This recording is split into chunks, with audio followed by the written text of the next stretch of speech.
शादी के केवल 1 महीने बाद ही दहेज के लिए बहू और उसके मायके वालों को प्रताड़ित करने वाले नागपुर के डेकाटे परिवार के खिलाफ भंडारा पुलिस ने मामला दर्ज किया है। इसमें पति और ननद भी शामिल हैं। भंडारा निवासी प्रतीक तांबोली की मानस कन्या वैभवी की शादी नागपुर के शांतिनगर मुदलियार लेआउट निवासी अभिषेक डेकाटे से 19 जनवरी को हुई थी। शादी से पहले बताया गया था कि लड़का कमा रहा है और उसकी सालाना आय 7 से 10 लाख रुपए है, लेकिन शादी के बाद पता चला कि अभिषेक का कोई रोजगार नहीं है। वह पूरी तरह अपने माता पिता पर निर्भर है और नशे की लत का शिकार है। फरेब का पता चलने पर जब वैभवी ने ससुराल वालों से सवाल किए तो उसका उत्पीड़न शुरू हो गया। मायके से पैसे लाने को कहा गया। यही नहीं, पति और ससुर ने स्वयं प्रतीक तांबोली से मिलकर 5 लाख रुपए की मांग की और धमकी दी कि हमारे नक्सलवादियों से संबंध है। अगर पैसे नहीं दिए और पुलिस में शिकायत की तो आपकी बेटी की जिम्मेदारी आपकी होगी। इसके बाद सास और ननद ने वैभवी के सोने के गहने छीन लिए और पिता से 5 लाख रुपए की मांग की। इस मामले में भंडारा पुलिस ने विभिन्न धाराओं के तहत मामला दर्ज किया है। दिनांक 28/5/2025 रोजी पोलीस स्टेशनला एक वैष्णवी अभिषेक डेकाटे, त्यांच्या वडिलांचं नाव प्रतीक तांबोळी, ती वैष्णवी प्रॉपर राहणारी भंडाऱ्याची आहे आणि तिचं लग्न 2025मध्ये जानेवारी 2025मध्ये नागपूर येथे डेकाटे कुटुंब यामध्ये झालं होतं। परंतु लग्न झाल्यापासूनच तिला सासरच्या लोकांनी मानसिक शारीरिक छळ केल्याची त्यांनी तक्रार पोलीस स्टेशनला दिली होती।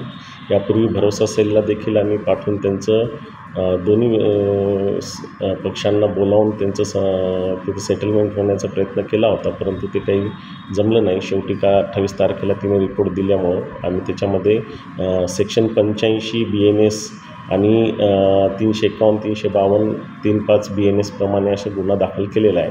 त्यामध्ये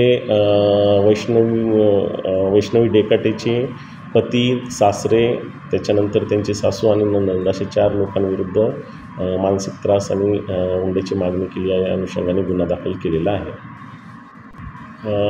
वैष्णवीचे कुटुंब हे नागपूरमध्ये राहतात। त्यांच्या वडिलांनी तसा आरोप केला होता की यांचे नक्षल्यांशी संबंध आहेत, पण तसं अद्याप काही तपासामध्ये निष्पन्न झालेलं नाही। सध्या गुन्ह्याचा तपास एक महिला अधिकाऱ्यांकडे आम्ही दिलेला आहे, VK मॅडमकडे, आणि त्यांच्या याच्यामध्ये तो तपास चालू आहे। जर तपासामध्ये काही अशा गोष्टी आढळून आल्यास तर पुढील कारवाई आम्ही करू।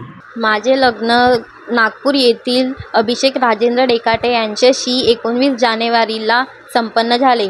लग्नाच्या 15-20 दिवसातच कळाले की अभिषेक हे काही काम न करता दिवसभर घरीच मोबाईलमध्ये रील्स बघत असतात।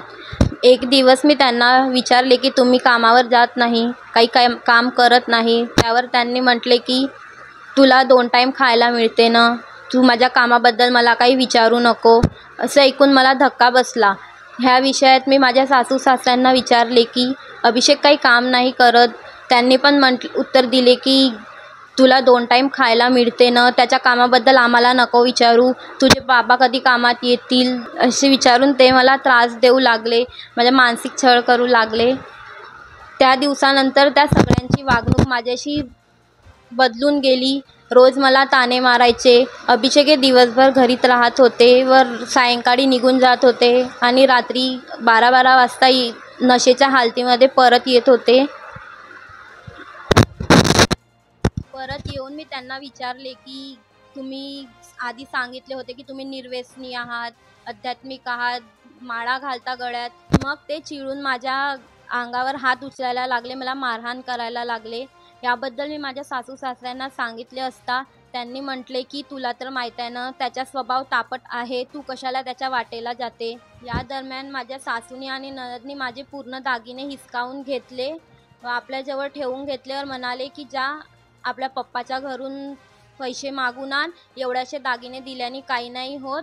आणि नंतर मला अभिषेक नक्षलवाद्यांची धमकी देऊ लागला व म्हणाला की लग्नामध्ये 2-3 नक्षलवादी आले, तुझ्या बापाला पता तरी चालला का? जर आमचं काही कमी जास्त होईल तर आमच्या मदतीला नक्षलवादी तयारच आहेत।